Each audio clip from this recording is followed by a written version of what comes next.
Assalamualaikum warahmatullahi wabarakatuh. Perkenalkan, nama saya Fauzan Nurul Pratama dari kelas 12 IJB. Di sini saya akan mempresentasikan tentang apa saja yang telah dikonfigurasi dan pendemonstrasian dari NTP server dan DNS server. Di sini saya menggunakan server dari CentOS 8 dengan IP 192.168.8.11 yang menggunakan netmask 255.255.255 atau prefix slash 24. Maka kita bisa langsung masuk ke apa aja yang telah dikonfigurasi. Untuk konfigurasi pertama untuk DNS saya menggunakan bind utils atau bind Berkeley Internet Name Domain dengan argumen min y di sini untuk merekursi semua pertanyaan yang ada pada saat instalasi dengan jawaban yes. Kalau udah, kita bisa langsung masuk ke file konfigurasi. Di sini yang saya konfigurasi pertama ada external port 53. 53 merupakan port DNS yang berjalan di atas UDP. Di sini ada IP server. Terus di sini juga low query dari network 192.168.8.0/24. Jadi semua klien yang ada pada network itu bisa query nama domain pada server CentOS yang telah saya buat. Kemudian di bawah sini juga ada konfigurasi zona. Di sini nama domain yang akan saya gunakan adalah 12ijb fauzan.co.id sebagai forwardnya, zona forward. Kemudian untuk zona reverse-nya, di sini ada IP dari server yang dibalikan. Dan di sini 3 oktet pertamanya yang dibalik. Dan di sini ada tempat penyimpanan file untuk reverse-nya juga. Kita bisa langsung lihat untuk file reverse-nya ada di mana untuk forward dan reverse-nya. Nah, di sini untuk forward lebih dahulu. Jadi forward ini berfungsi untuk ketika klien melookup menggunakan nama domain, maka yang akan diberikan jawaban oleh servernya adalah IP dari server tersebut. Di sini untuk yang pertama ada NS atau name server menggunakan name server 1 ns1.12ijb fauzan.co.id. Di sini terus ada add di sini, maka semua subdomain yang diarahkan pada domain 12ijb fauzan.co.id akan dijawab dengan IP server 192.168.8.11. Dan di sini ada A itu address untuk IPv4. Di sini ada subdomain NS1, subdomain NTP sama IP-nya. Di sini juga ada www untuk web server ini sebenarnya, jadi nggak dimasukkan konfigurasinya pun nggak apa-apa. Name ini merupakan alias, jadi www subdomain www ini dialiaskan pada 12ijb fauzan.co.id. Kalau udah, kita bisa save, kemudian kita bisa lanjut ke zona reverse-nya. Di reverse sebenarnya hampir mirip, cuma yang beda ada di sini. Oh ya, reverse ini berguna untuk ketika klien melookup menggunakan IP address dari server, maka yang dikembalikan adalah nama domain yang tersimpan pada server tersebut.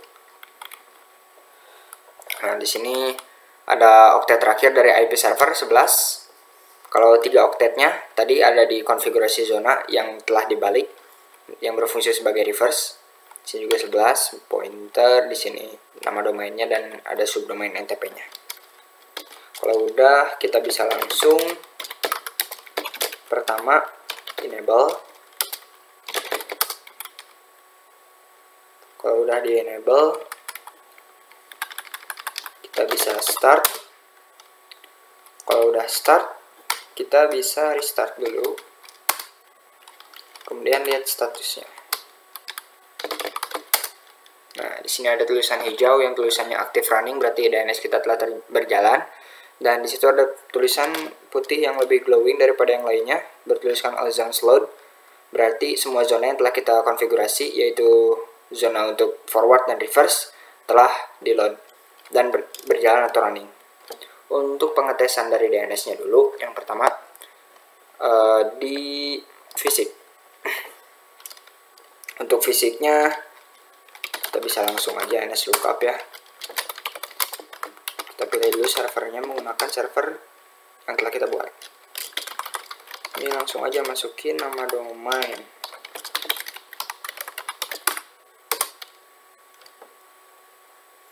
Tunggu sebentar.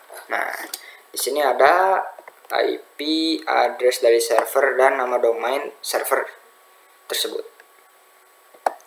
Kemudian kita juga bisa untuk nama subdomainnya. Nah, bisa juga addressnya sama karena emang servernya sama. Kemudian untuk reverse-nya, nah untuk reverse-nya juga bisa. Di sini telah dijawab oleh server 12cjb.fojo.co.id. Udah bisa berarti di fisik. Kita coba di virtual. Sama sebenarnya menggunakan NSLookup ya. Di server.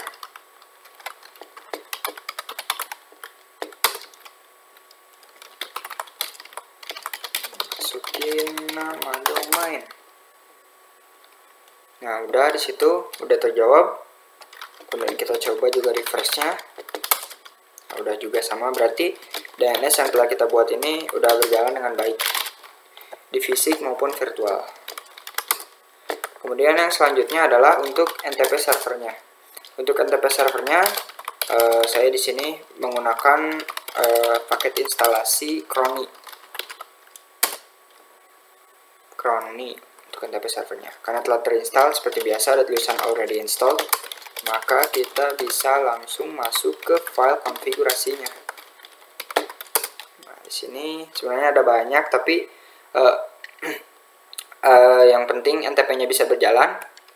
Kita harus konfigurasi ini, allow NTP client access from local network. Ini tuh berfungsi untuk memperbolehkan atau mengallow klien dari NTP yang akan menggunakan server kita yang dengan network yang telah kita tulis di sini. Di sini contohnya saya mengalaukan atau memperbolehkan network 192.168.8.0/24 untuk mengakses NTP server yang telah saya buat.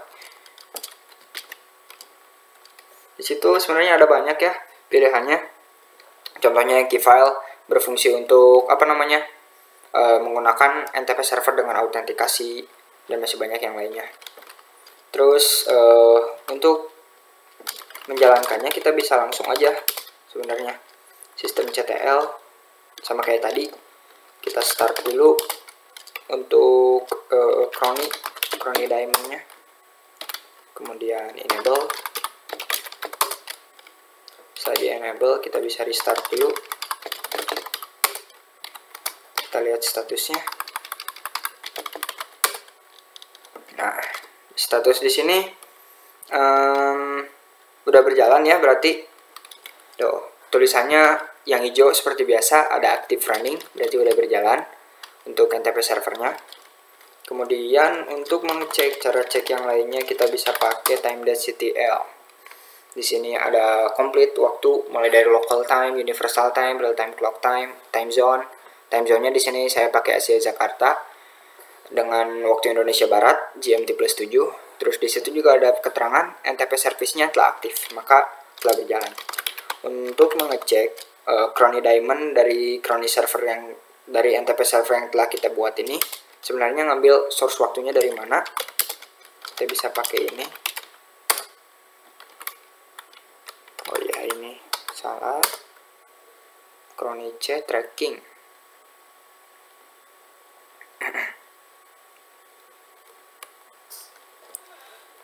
Ini agak lama. Nah, di sini ada reference ID, terus ada IP address. Nah, di situ berarti kita tuh ngambil waktu untuk mensinkronisasikannya lewat server itu atau peer list yang itu. Yang 162.159.200.123. Kemudian kita bisa lihat list source yang ada.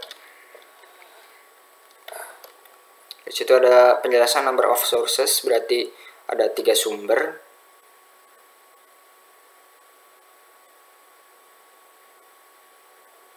Nah, berarti kita dilihat dari sini, kita itu ngambil waktu dari time.cloudflare.com untuk mensinkronisasikannya dengan server Crony Diamond yang telah kita konfigurasi tadi. Untuk apa namanya itu tanda kayak segitiga gitu, itu menandakan peer list, peer atau server. Kemudian untuk bintang berarti source yang kita pilih atau yang kita ambil. Kemudian untuk tanda tanya berarti itu tuh istilahnya tidak mungkin untuk dijadikan source,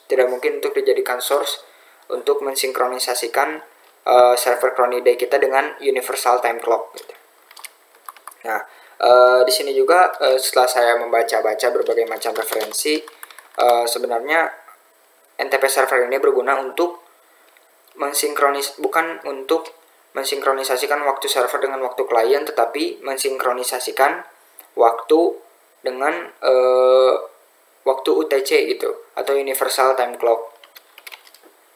Kemudian kalau udah, kita sebenarnya bisa langsung penguji cobaan. Tapi kalau kita belum mengallow atau memperbolehkan traffic dari NTP dan DNS untuk masuk ke server CentOS kita, maka nggak akan bisa. Makanya kita harus pakai ini dulu untuk meng-add service dari NTP dan DNS. Nah, karena emang udah sebelumnya saya konfigurasi, maka udah bisa. Nah, ini juga sama DNS, makanya tadi bisa di klien. Kemudian kalau udah bisa, kita tinggal reload. Nah, kalau udah bisa, kita bisa langsung coba. Untuk klien fisik dulu pertama.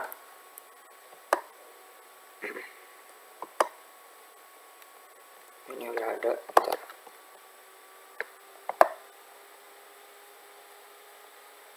Ini mah ini. Ya.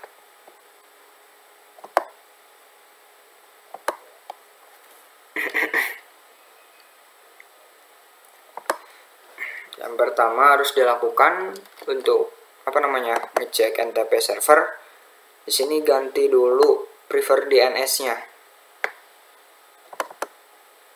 Nah, menggunakan IP server kita, karena kalau pakai default DNS servernya bakal pakai gateway dari router.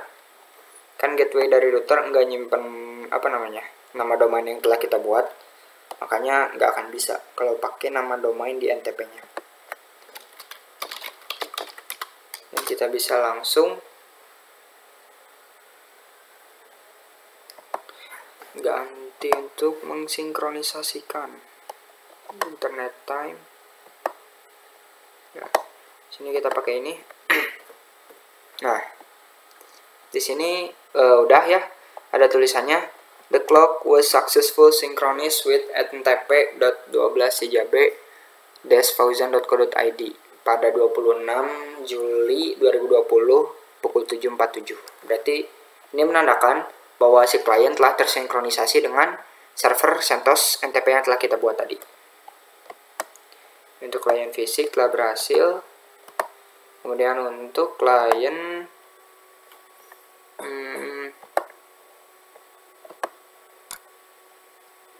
virtual, kalau kita lupa untuk tidak mengatur prefer DNS ini, nanti akan ada notifikasi error bahwa peer unreachable atau server tidak dapat dijangkau, karena ya seperti yang tadi saya bilang bahwa gateway dari router sebagai default dari prefer DNS-nya tidak menyimpan nama server yang telah kita buat di CentOS. Dari sini bisa coba menggunakan CLI atau command line dengan command W32TM,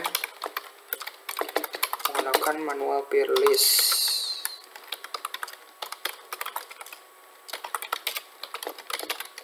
fauzan.co.id. Nah, berarti udah sukses. Kita pakai udah sukses. Net stop W32 time. Nah, kemudian kita jalankan kembali untuk merestart. Nah, udah. Kita bisa cek dari sini. Nah, di sini ada tulisannya the time has been successful synchronized with ntp.12ijb.faujan.co.id pada Juli 26 2020 pukul 7.49. Maka klien virtual pun telah berhasil untuk tersinkronisasi dengan dengan server CentOS yang telah kita buat. Mungkin sekian yang dapat saya sampaikan dalam presentasi kali ini untuk materi NTP dan DNS server. Mohon maaf apabila ada kekurangan atau kesalahan dalam kata-kata, dalam perbuatan ataupun dalam demonstrasi dan penjelasan. Saya mohon maaf. Yang sebesar-besarnya saya pun terima kasih kepada yang telah mendukung dalam pengerjaan tugas ini. Saya ucapkan terima kasih sebanyak-banyaknya. Akhir kata saya undur diri. Assalamualaikum warahmatullahi wabarakatuh.